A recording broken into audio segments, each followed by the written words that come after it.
Hey everybody, this is Zachary Jeans. Let's keep walking through the Bible. So today is day 355. We are in episode 355 and we are reading through the book of Exodus. So today we are going to look at the song that they sang when they crossed through the Red Sea, and it recounts the events in lyrical form. And no, I will not be singing. I will not be singing it. And then we're going to look at the bread from heaven. That's the manna. And we're going to look at the water from the rock. All right. And there are two accounts of the water from the rock. And there are two separate events by most people's reading. Okay. Based upon location and the time. And not to mention the actions. So, all right. So first say thank you. Thank you for taking the time to get in the Word every day. Thank you for spending it with me. I appreciate you hitting the like button and subscribing and all that stuff, which all the YouTube people, all the people with channels, they always ask you to do. It really does matter, okay? And for those that have been supporting and financially, you open the doors for me to do more stuff. So I appreciate you there. If you want to do that, I just want to say everything that we do here that I do is free. If you want to support and just say, hey, great job, buy me a coffee, join a monthly subscription, you can do that at ko-fi.com. So ko-fi.com, Zachary Jeans. And you can find me there. If you're looking for the link, it's in the description in YouTube. All right, before we get going, why don't we pray? Lord, I love you. God, thank you for your word. You're so good and you're so kind and you're so gracious, and yet you're so hard and real and true, and you don't bend and you don't break. Thank you for teaching us truth that doesn't bend and break. And yet thank you for having mercy on us, because we are not that strong. Lord God, please open up your word to me. Please open up your word to these people that are taking time to get in it.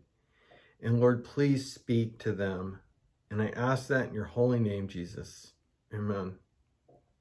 All right.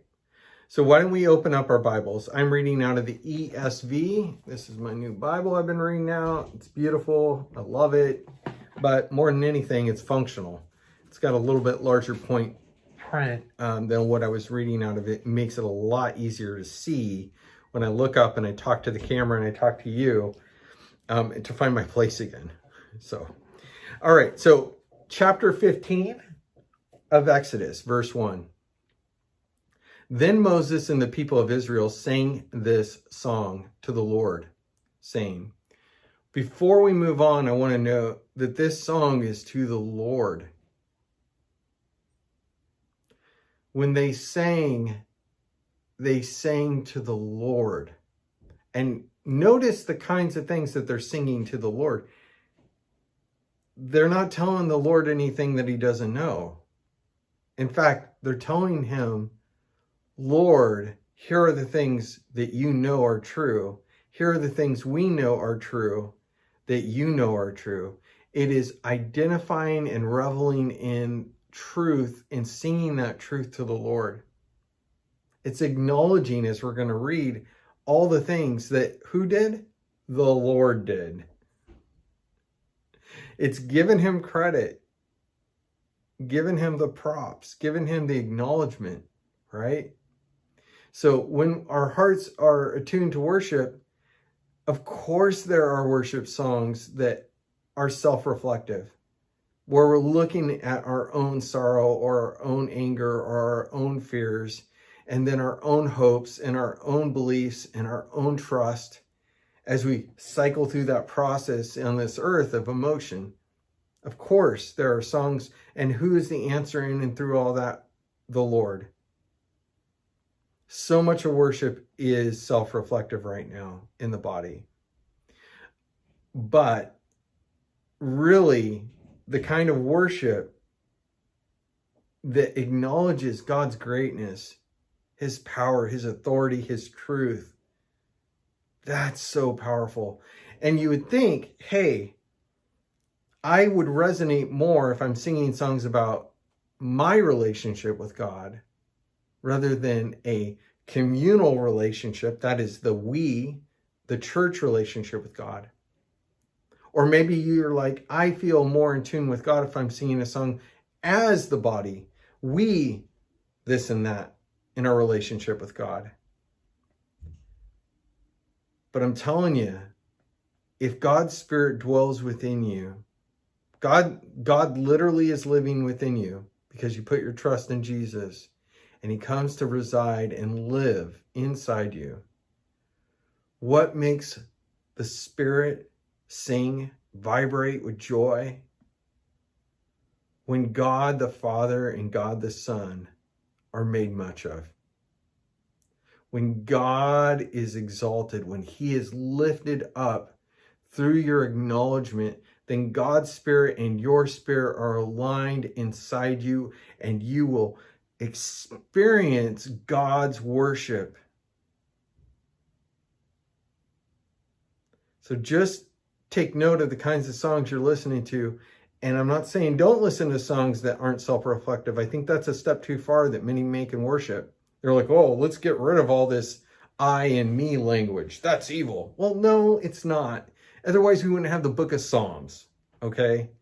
So just chill, right? If that's where you're at. If you're a Bible person, and you're like, well, I don't want any me. Worship's all about me. Let's get rid of it. Okay, well, then get rid of the book of Psalms, okay?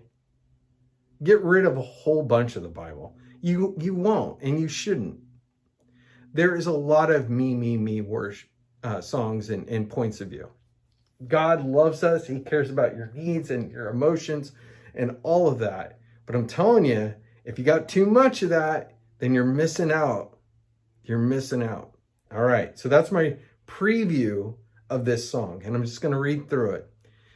Take a deep breath, set your mind, and listen. I will sing to the Lord, for he has triumphed gloriously. The horse and the rider, he is thrown into the sea. The Lord is my strength and my song, and he has become my salvation. This is my God, and I will praise him, my Father's God, and I will exalt him. The Lord is a man of war. The Lord is his name. Pharaoh's chariots and his host, his army, he cast into the sea, and his chosen officers were sunk in the Red Sea. The floods covered them. They went down to the depths like a stone. Your right hand, O Lord, glorious in power, your right hand, O Lord, shatters the enemy. In the greatness of your majesty, you overthrow your adversaries. You send out your fury. It consumes them like stubble. At the blast of your nostrils, the waters piled up. The floods stood up in a heap. The deeps congealed in the heart of the sea. The enemy said, I'll pursue, I'll overtake, I'll divide the spoil. My desire shall have its fill of them. I will draw my sword, my hand shall destroy them. But you blew with your wind, the sea covered them. They sank like lead in the mighty waters. Who is like you, O Lord, among the gods? Who is like you, majestic in holiness, awesome in glorious deeds, doing wonders? You stretched out your right hand, and the earth swallowed them. You have led in your steadfast love the people whom you have redeemed. You have guided them by your strength to your holy abode. The peoples have heard, they tremble. Pangs have seized the inhabitants of Philistia. Now are the chiefs of Edom dismayed. Trembling seizes the leaders of Moab. All the inhabitants of Canaan have melted away. Terror and dread fall upon them. Because of the greatness of your arm, they are still as stone.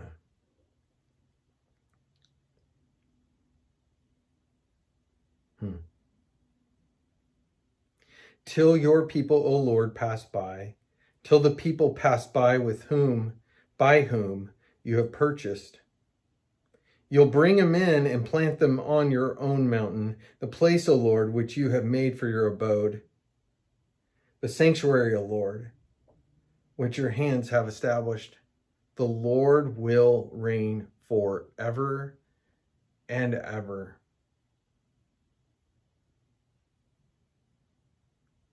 There's so many words in there, but you see, it's about exalting, that's lifting up. Abode, that's the place where God lives. These hosts, these armies, which God absolutely toppled in the Red Sea. And God did it for his purpose.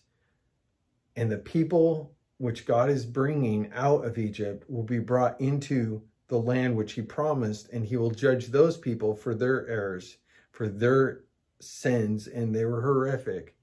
Everything from child sacrifice to all kinds of things. And God's going to bring in his children who were slaves for hundreds of years, and he's going to liberate them for the purpose of moving out and taking down many horrific peoples. And I'm not saying that any of that's easy. And I'm not saying that with our modern sensibilities that any of this seems like just or right in our eyes. But I want you to remember that the world is a messy place, and that God, that our sense is always subject to God's sense of what is right and wrong, and at different times and different eras. And for this time, he brought his people up, and he judged these armies and leaders of Pharaoh and chariots and whatnot. And he's also liberating a people that were truly slaves, slave labor for hundreds of years, longer than America has been a nation. They were enslaved as a people. And they were given freedom, and they were told to go into this land, and Philistia and Canaan and Amorites, Amaleks.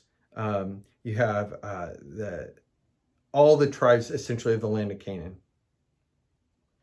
God is going to come in and use his people to judge, but they are going to freak out and not want to do it. All right, so verse 19. For when the horses of Pharaoh with his chariots and his horsemen went into the sea, the Lord brought back the waters of the sea upon them. But the people of Israel walked on dry ground in the midst of the sea. Then Miriam the prophetess, that's the sister of Aaron and Moses, took a tambourine in her hand, and all the women went out after her with the tambourine and dancing, and Miriam sang to them, "Sing to the Lord, for he has triumphed gloriously. The horse and his rider he has thrown into the sea."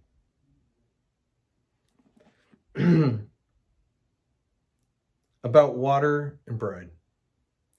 Then Moses made Israel set out from the Red Sea, and they went into the wilderness of Shur. They went 3 days into the wilderness and found no water. When they came to Marah, they could not drink the water of Marah, because it was bitter. Therefore it was named Marah, which means bitterness. And the people grumbled against Moses, saying, "What shall we drink?" And he cried to the Lord. The Lord showed him a log, or a tree, or branches, right? Showed him a log, and he threw it into the water, and the water became sweet. The Lord made for them a statute and a rule, and there he tested them, saying, "If you will diligently listen to the voice of the Lord your God, and do which is right in his eyes, and give ear to his commandments, and keep all his statutes, I will put none of the diseases on you that I put on the Egyptians, for I am the Lord, your healer. So they're at this place, this after this time where they are forced to deal with no water,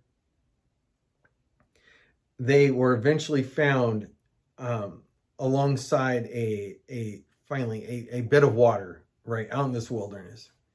And they go to sample it, and it's bitter.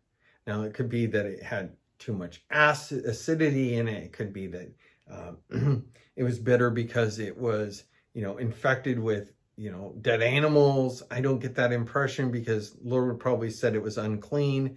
So I'm guessing not that, but maybe there's a lot of bacteria in it. It could have been bitter because of the nearby deposits of minerals. Various minerals. I get it, salt's a mineral, but you know what I mean, like other kinds of minerals. Or it could have been better for another reason. The point is it was undrinkable. So imagine this. You've just seen God deliver in the most amazing way. After you balked at it, you're like, no, you know what, maybe we should just beg for mercy, go back to Pharaoh, and God wouldn't let you because he stood there in a pillar of fire and cloud and whatnot between you and the army, so that Pharaoh's army couldn't come to you and you couldn't go over to them. And all night that wind blew, and next thing you know, Moses is leading you across the Red Sea with heaps of water on your left and right and leads you through on dry ground, and then the pillar moves out of the way and Pharaoh pursues. And you're standing on the other side of the Red Sea, and you watch the water just wash over them left and right. You've seen the power of God, and now you're led out into the wilderness from that point. Yeah, after you sing praise to God for all that, going 3 days journey beyond there, and next thing you know, you're like, there's no more water. And you end up by this water, and it is like God's cried out, or rather Moses cried out, and you end up by this water, and it's better. And what's their attitude towards the Lord?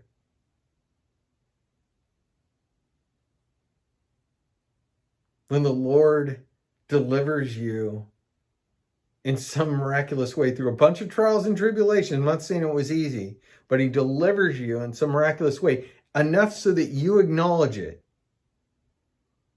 And you're like, God, you did that. I can't believe it. It's amazing. You're awesome. And you hit the play button on your favorite worship song, and you're like, God, you did it. And he's like, okay, let's keep going. And he leads you through a little section of life. Not long, 3 days. Whatever that is a metaphor for in your life. Short time, and you got nothing.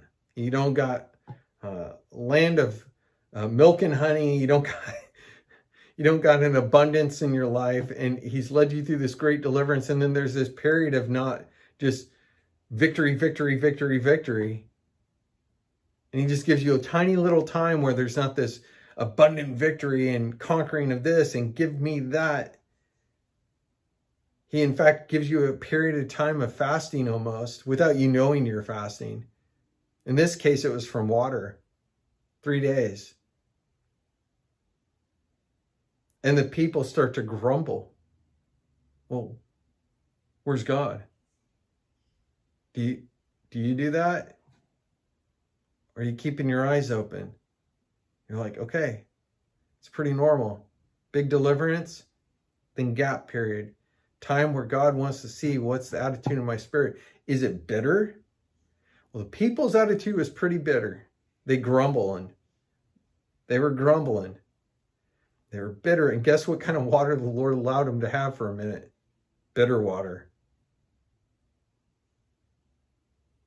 So Moses cries out, and the Lord shows him a tree. And he tosses it in the water and makes it sweet. So he comes to the Lord, confesses their grumbling, confesses their desire, and the Lord provides a solution and is merciful and kind and gives them sweet water, even though they were bitter. with God. Moses intercedes, and God provides sweet water, good water. So what's the way to come out of your period of, the ideal way to go through that period after you see God's deliverance and you get a period of, okay, now God's going to allow your faith to be tested here. You're going to go for a few days, whatever that period is in your life, without a whole bunch of, ring the bell for another thing for the Lord. It's going to be kind of a dry period. You can get bitter. You're going to faithfully walk where the Lord leads you until he provides you water.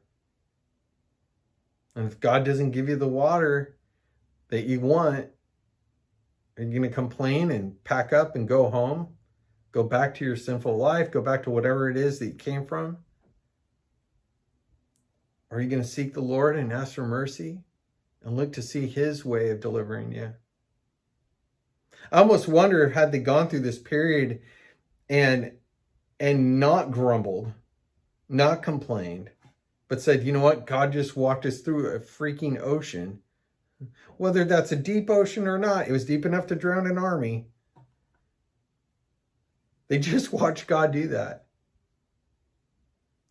Could they have walked through the wilderness and just been like, I just watched the Lord deliver us. I don't know where we're going. I don't know how long it'll be, but I know this much. God's not going to let us starve or die of thirst out here. That is not the God that I just sing my song to. And maybe he would have granted them had they had that attitude, sweet water straight up. I kind of think that the Lord let them have bitter water to reflect their bitter attitude. Trying to wake them up. Is God giving you a little bitter water right now in your life? Trying to say, hey, wake up. Get a clue. You need to talk to me. I'll give you a branch. I'll make it sweet again. But you need to talk to me. Don't complain. Don't grumble. Don't be bitter. Come to the Lord. Talk to him. All right, so chapter 1. Oh, so here's how the Lord delivered them. I want to go on just beyond the sweet water. We'll get to this. So he tells them, if you'll diligently listen to the voice of the Lord your God and whatnot, I will put none of the diseases and so forth on you like I did the Egyptians. Then they came to Elim, where there were 12 springs of water, 70 palm trees, and they encamped there by the water. And that makes me wonder too, like aside from the whole bittersweet thing that we just talked about, had they just been faithful and not grumbled, and God was testing them, see would they be diligent and listen to him and all this, would they have just moved on from those bitter waters without this whole Moses intercede for us? Would they have just moved on to the springs of Elim with the dates and all that? Gotta wonder, right? So maybe your blessing and your deliverance is right there. Maybe it is for me in ways that I don't understand for my own life. And I don't need to be bitter with the Lord. Don't need to be bitter with him. I need to diligently listen to him and obey what he's given me to do. All right, chapter 16, verse 1. They set out from Elim, and all the congregation of the people of Israel came to the wilderness of Sin, which is between Elim and Sinai. And on the 15th day of the second month, after they had departed from the land of Egypt, and the whole congregation of the people of Israel grumbled against Moses and Aaron in the wilderness. Grumbling. Boy, they love that grumbling. And the people of Israel said to them, would that we had died by the hand of the Lord in the land of Egypt, when we sat by the meat pots and ate bread to the full. For you have brought us out into the wilderness to kill this whole assembly with hunger. Grumbling. We could have stayed back in slavery. It sucked, but man, they gave us enough meat and bread to eat. We're full.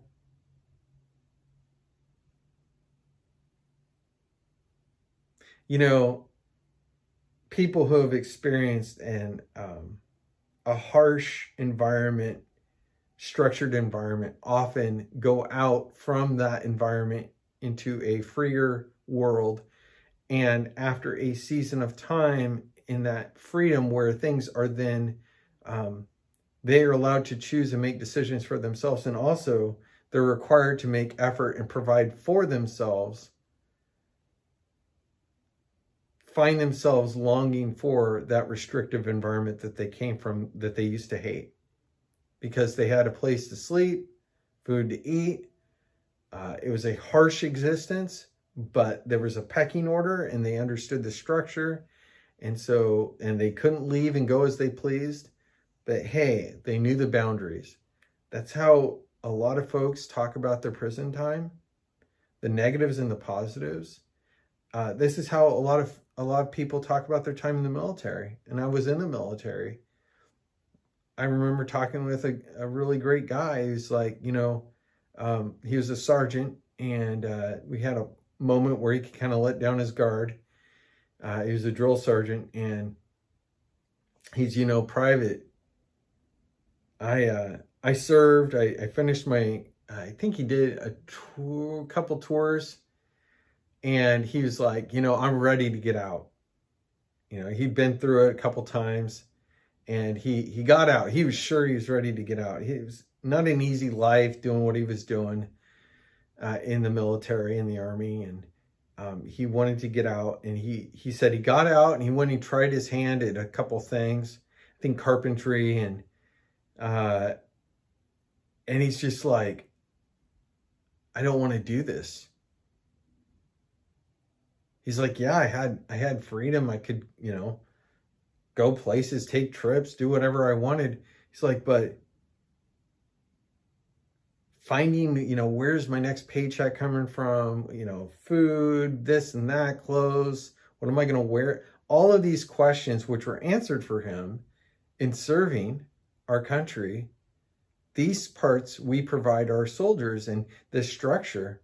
And so this structure, which he had once thought was restrictive to his life, and it is, he realized was a blessing to him. Now, this is a positive way to look at this, but if you read what they're saying, they grumbled against Moses and Aaron in the wilderness, and the people of Israel said to him, what? What did they say? They said, would that we had died by the hand of the Lord in the land of Egypt, when we sat by the meat pots and ate bread to the full, for you have brought us out into this wilderness to kill this whole assembly with hunger. They just saw themselves delivered days before, weeks before. They just saw the Lord give them water.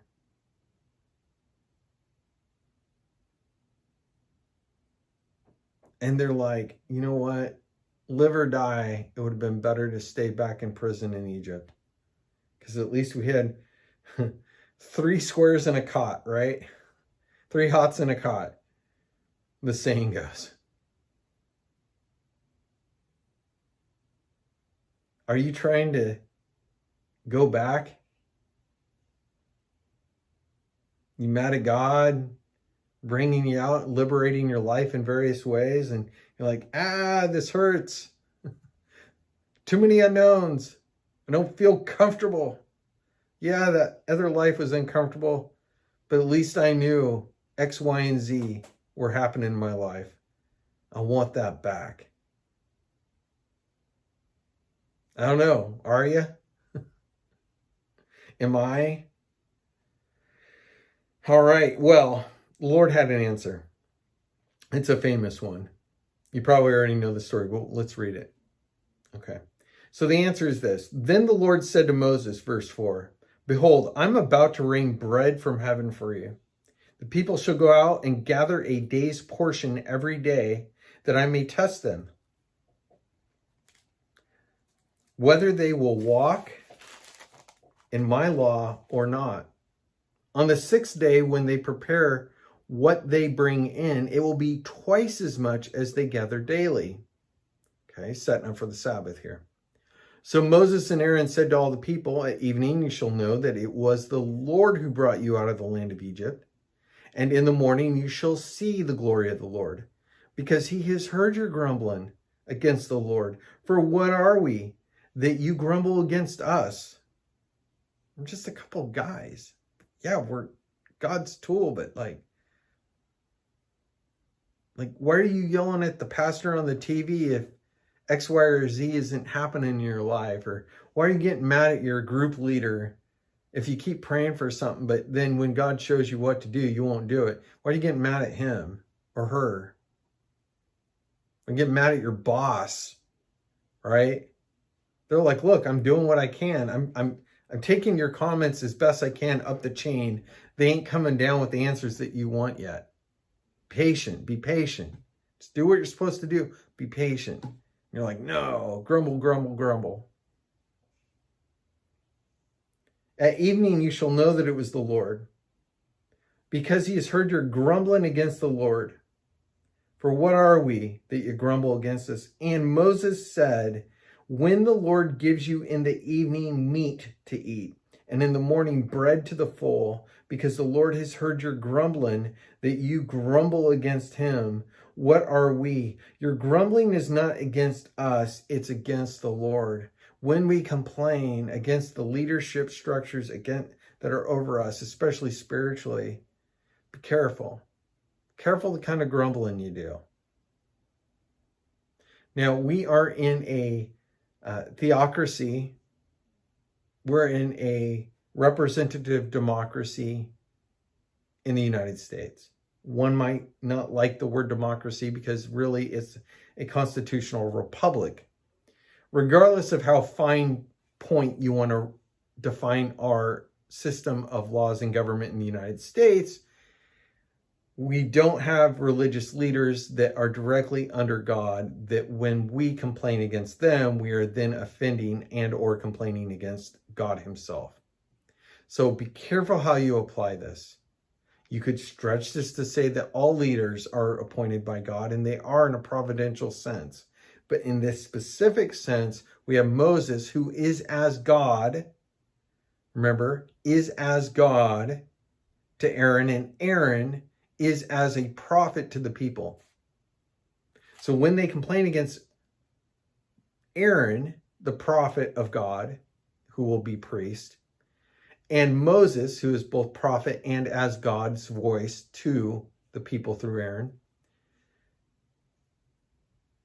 they are actually giving affront to God.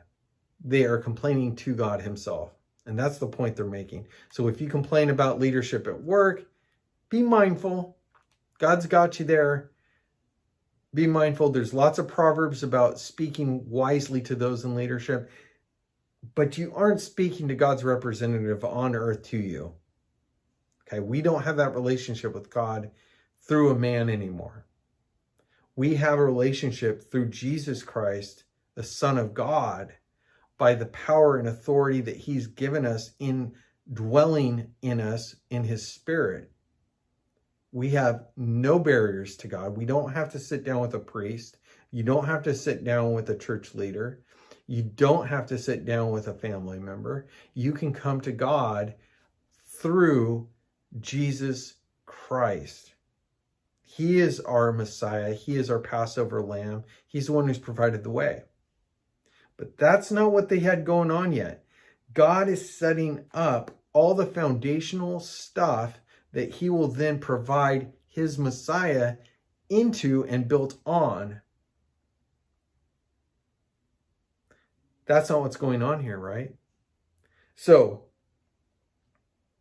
but Moses said to Aaron, say to the whole congregation of the people of Israel, come near before the Lord, for he's heard your grumbling. And as soon as Aaron spoke to the whole congregation of the people of Israel, they looked toward the wilderness, and behold, the glory of the Lord appeared in the cloud. And the Lord said to Moses, I have heard the grumbling of the people of Israel. Say to them, at twilight you shall eat meat, and in the morning you shall be filled with bread. Then you shall know that I am the Lord your God. So in the evening quail came up and covered the camp. And in the morning, dew lay on the ground of the camp.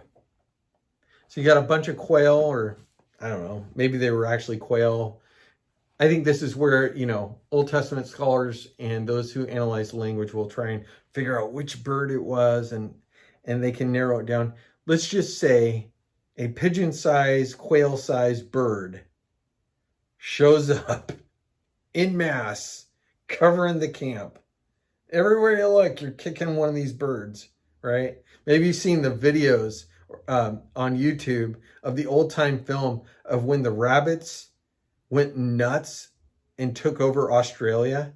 And it's just like fields of fur moving and like fast. Go look it up. The really great videos you can find showing those old films of when there were way too many rabbits in Australia. They just went nuts when they were introduced there, and just crazy. But the point is it's just the land, it's campus covered everywhere. It's just nothing but pigeon, nothing but quail, right? So when the dew had gone up, there was on the face of the wilderness a fine flake-like thing, fine as frost on the ground. When the people of Israel saw it, they said to one another, "What is it?" For they did not know what it was. And Moses said to them, "It is the bread that the Lord has given you to eat. This is what the Lord has commanded. Gather of it, each one of you, as much as he can eat. You shall take each an omer, according to the number of the persons that is each of you in his tent." So everybody gets an omer. And an omer, if you look down there, is 2 quarts. It's about a half gallon of this stuff.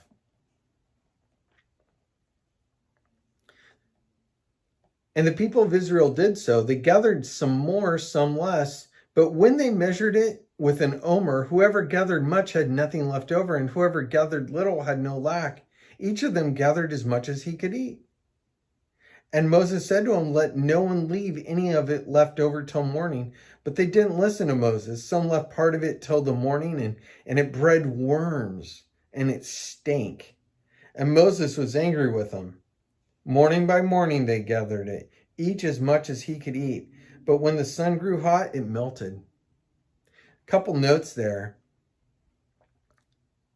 People want to make this a naturalistic thing, and they identify a kind of bug that leaves kind of a secretion on the plants in the desert in the springtime. And, you could scrape that substance up and it would be like a sweet sort of flaky paste. That's really stretching it. Perhaps a naturalist is comfortable with that. I tend to believe this is miraculous, and I'll tell you why. Because God, 1, said it was. He brought it to bear on them. 2, he made it so that if you gathered up less than an omer, a couple quarts, half gallon of this stuff, all of a sudden, you'd have the right amount when you went to measure. And if you gathered too much, you're like, "Oh, I'm going to get more." Go to measure, and all of a sudden, wait, where'd it go? I've only got 1. And if you try to keep it overnight and do against what God said, this stuff, which was this amazing stuff that showed up and you could eat it, it would disappear and it would become rotten. It would change its form. It would be given unto worms. Like it wouldn't stick around. It wouldn't save. But it's going to save miraculously when they gather on the 6th day here, and it holds over for the entire Sabbath, right? So wait a minute. If it was natural, why would it go rotten literally the next morning if you kept too much? But on a special day, it somehow lasts an extra day? How does that work? That's why I think this is miraculous. I don't think it's fair to tell God that this isn't a miracle here, that he's doing something outside the bounds of normal physics and genetics and the way and operations of the world, right?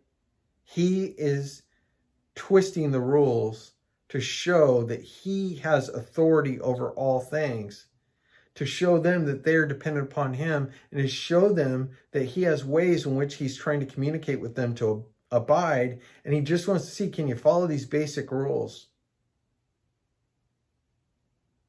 Can you just follow me with a couple basic things? On the 6th day, they gathered twice as much bread, 2 omers. So that's a gallon of this stuff. When all the leaders of the congregation came and told Moses, he said to him, "This is what the Lord has commanded. Tomorrow is the day of solemn rest, a holy Sabbath to the Lord. Bake what you'll bake and boil what you'll boil. All that is left over, lay aside to be kept until morning." They laid it aside until morning, as Moses commanded them, and it did not stink, and there were no worms in it. Moses said, "Eat today, for today is a Sabbath to the Lord." It's a day of rest. You will not find it in the field. So 6 days you shall gather it, but on the 7th day, which is a Sabbath, there will be none. On the 7th day, some of the people went out to gather, but they found none. Couldn't even abide after all this stuff, and just a very big, we haven't laid out all the law, which God's going to do here in Exodus and Numbers, and it's going to describe some more law, and in Leviticus it's going to be a summation of some laws, and there's going to be lots of laws. This is some basic law. This is like doing circumcision, and hey, don't do anything on this day. Go gather some stuff on this day. Don't do it on this day. This is ABCs, 1, 2, 3s. This is literally a primer. This is like grade school. This is kindergarten for following God in the beginning here for the people of Israel. And yet that rebellious attitude is still there in them. Has God given you an ABC 1, 2, 3 thing to do, and you keep shucking him? All right, well, listen. So some of them went out together. They didn't find any. And what would the Lord say to Moses? Well, he said, the Lord said to Moses, "How long will you refuse to keep my commandments and my laws? See, the Lord has given you the Sabbath. Therefore, on the 6th day, he gives you bread for 2 days. Remain each of you in his place. Let no one go out of his place on the 7th day." So the people rested on the 7th day. He gave them the Sabbath to rest. So don't go work on it. Now, the house of Israel called its name manna. It was like coriander seed, white, and the taste of it like wafers made with honey. But Moses said, "This is what the Lord has commanded. Let an omer of it be kept throughout your generations, so that they may see the bread with which I fed you in the wilderness when I brought you out of land Egypt." And Moses said to Aaron, "Take a jar, put an omer of manna in it, and place it before the Lord to be kept throughout your generations. As the Lord commanded Moses, so Aaron placed it before the testimony to be kept." The people of Israel ate the manna for 40 years till they came to the habitable land. They ate the manna till they came to the border of the land of Canaan. An omer is 10th part of an ephah. Wow. They ate this stuff for 40 years. 40 years they ate it. God sustained them for 40 years. They might get some meat here, they might get some dates there, but this was the main sustenance of the people. And he gave it to them, even though these people, which he's going to get so angry with because they rebel against him further, he's going to sustain them. So, well, hey, until next time, keep walking, all right? God bless you. Bye-bye.